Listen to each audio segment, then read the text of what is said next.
Hello అందరికీ welcome to our channel. So Vinayaka Chavithi వస్తుంది కదా, రకరకాల పిండి వంటలు, పాయసాన్నాలు, పరమాన్నాలు, పంచభక్ష పరమాన్నాలు సమర్పించాలి మన ఆదిదేవునికి వినాయకునికి. సో ఇలా ప్లాన్ చేసుకుంటే ఒకే రకం పిండితో 4 రకాల పిండి వంటలు చేసుకోవచ్చు. మోదకాలు, జిల్లేడుకాయలు, పూర్ణం ఉండ్రాళ్ళు, పూర్ణం కుడుములు ఇలాంటివన్నీ చేసుకోవచ్చు. ఇప్పుడైతే ప్రొసీజర్లోకి వెళ్దాం. నేను ముందుగానే జల్లించుకున్న బియ్యం పిండి పొడిని 1 కప్పు నిండుగా తీసుకున్నాను. సేమ్ అదే సైజ్ బౌల్తో వాటర్ తీసుకున్నాను. ఇప్పుడు స్టవ్ పైన ప్యాన్ పెట్టి ప్యాన్ వేడెక్కిన తర్వాత కప్పు వాటర్ పోసి అందులో 1/2 స్పూన్ సాల్ట్ వేసాను. తర్వాత 2 స్పూన్స్ షుగర్ వేసాను. ఇప్పుడు 2 స్పూన్స్ గీ కూడా వేస్తున్నాను. ఎందుకంటే మనం బియ్యం పిండిని కలుపుకునేటప్పుడు ఇవన్నీ వేయడం వలన కొంచెం ఎక్స్ట్రా టేస్ట్ వస్తుందన్నమాట. సో అందువలన ఇవన్నీ యాడ్ చేశాను. ఇప్పుడు నెయ్యి మొత్తం వాటర్లో మిక్స్ అయ్యేలా కలుపుకోవాలి. వాటర్ బాగా వేడెక్కిన తర్వాత కప్పు బియ్యపు పిండిని మరుగుతున్న వాటర్లో ఈ విధంగా వేసుకోవాలి. వేసుకొని ఉండలు కట్టకుండా ఈ విధంగా గరిటెతో తిప్పుతూ ఉండాలి. ఈ విధంగా తిప్పుతూ ఉంటే వాటరు పిండి రెండు బాగా మిక్స్ అయిపోయి మనకి ముద్దలాగా వస్తుంది. సో ఈ విధంగా మొత్తం గరిటెతో తిప్పుకుంటూ ఉండాలి.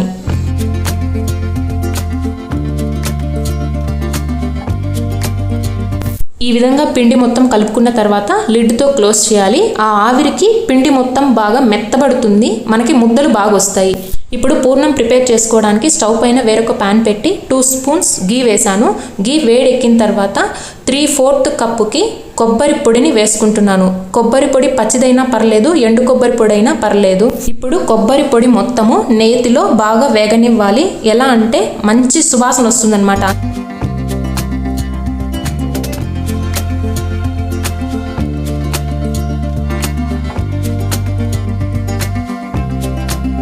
ఇప్పుడు 3/4 కప్పు కొబ్బరి పొడికి 1/2 కప్పు బెల్లం పొడి సరిపోతుంది. బెల్లంని ముద్దలు లేకుండా బాగా నున్నగా దంచుకొని ఈ విధంగా వేసుకోవాలి.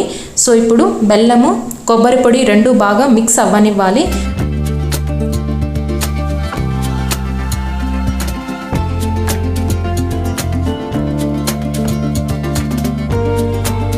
ఈ పూర్ణంకి నేను 1/2 స్పూన్ ఏలకుల పొడి వేస్తున్నాను, మంచి టేస్ట్ రావడానికి.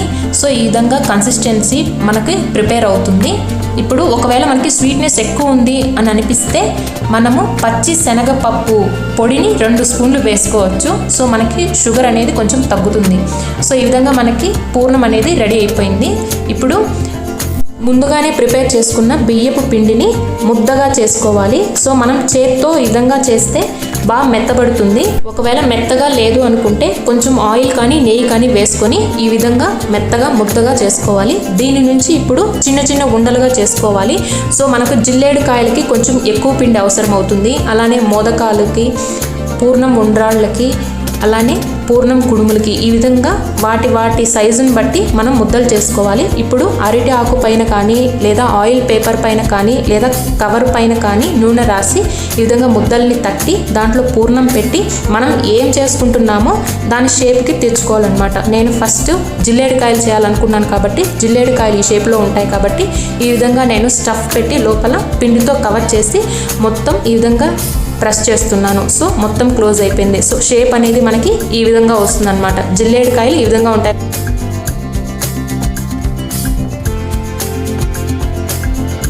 ఇప్పుడు మళ్ళీ అరిటాకు పైన పిండిని ఈ విధంగా తట్టుకుని దాంట్లో పూర్ణం పెట్టి ఇప్పుడు నేను మోదకం చేయబోతున్నాను కాబట్టి మోదకాన్ని ఈ విధంగా మనం అరిచేతిలోనే చేసుకోవచ్చు అనమాట. అరిచేతిలో పెట్టుకుని పిండిని ఈ విధంగా ప్రెస్ చేసుకుంటూ ఉంటే పైన ఈ విధంగా షేప్ రావాలి. సో దీన్నే మోదకం అంటారనమాట.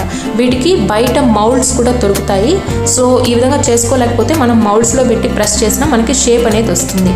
ఇప్పుడు నేను పూర్ణం ఉండ్రాళ్ళు చేయబోతున్నాను కాబట్టి మళ్ళీ ఈ విధంగా స్టఫ్ పెట్టి పిండి మొత్తం రౌండ్ షేప్లో వచ్చే విధంగా తయారు చేశాను. సో ఈ విధంగా చేసుకుంటే మనకి పూర్ణం ఉండ్రాళ్ళు కూడా రెడీ. లేదా ఈ విధంగా మనం 2 బొటనవేళ్ళు యూజ్ చేసి ప్రెస్ చేసి లోపల గుంతలాగా రెడీ చేసుకొని దాని లోపల పూర్ణం పెట్టి సింపుల్గా ఆ ముద్దని క్లోజ్ చేసేయచ్చు అనమాట. సో ఈ విధంగా అయినా సరే మోదకాలు కానీ లేదా పూర్ణం ఉండ్రాళ్ళు కానీ రెడీ చేసుకోవచ్చు. సో ఇదే షేప్లో మనం మన ఫింగర్స్తో ప్రెస్ చేస్తే మనకి కుడుములు కూడా రెడీ అయిపోతాయి అన్నమాట. సో ఈ విధంగా మనము ఒకే పిండితో ఇన్ని రకాల వెరైటీస్ని చేసుకోవచ్చు. నేను ఇప్పుడు ఒకే పిండితో 4 షేప్లు రెడీ చేసుకొని ఇప్పుడు ఇడ్లీ పాత్ర తీసుకొని దాంట్లో నీళ్లు పెట్టి నీళ్లు మరిగిన తర్వాత ఆ రేకులకి నెయ్యి పూసి ఒక్కొక్క దాంట్లో ఈ విధంగా పెడుతూ వచ్చానన్నమాట. సో మనము కావలసినవన్నీ ఈ విధంగా సెట్ చేసుకొని లాస్ట్లో మూత పెట్టేస్తాము.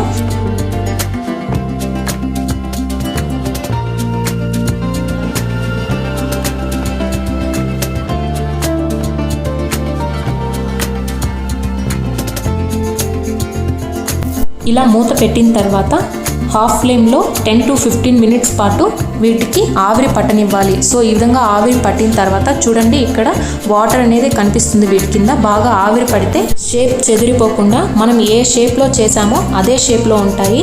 ఇప్పుడు ఫ్లేమ్ని ఆఫ్ చేసేసి ఒక 10 మినిట్స్ పాటు అలానే ఉంచాలి. వెంటనే తీస్తే అవి విరిగిపోతాయి కాబట్టి ఒక 10 మినిట్స్ పాటు వెయిట్ చేస్తే తర్వాత తీసిన వెంటనే బాగా చక్కగా మనం ఏ షేప్లో చేసామో అదే షేప్లో వస్తాయన్నమాట. సో ఈ విధంగా రెడీ చేసుకోవచ్చు.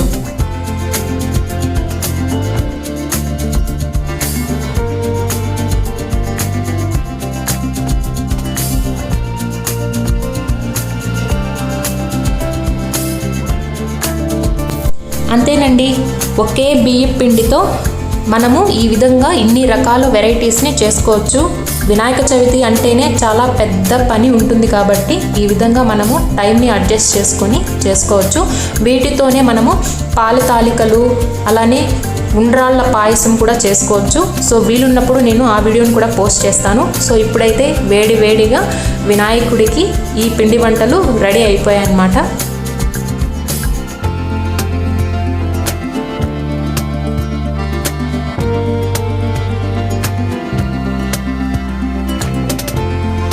సో వీడియో నచ్చినట్టయితే లైక్ చేయండి, మీ వాళ్ళకి షేర్ చేయండి, అలానే మన ఛానల్ని సబ్స్క్రైబ్ చేసుకోండి. Thanks for watching everyone.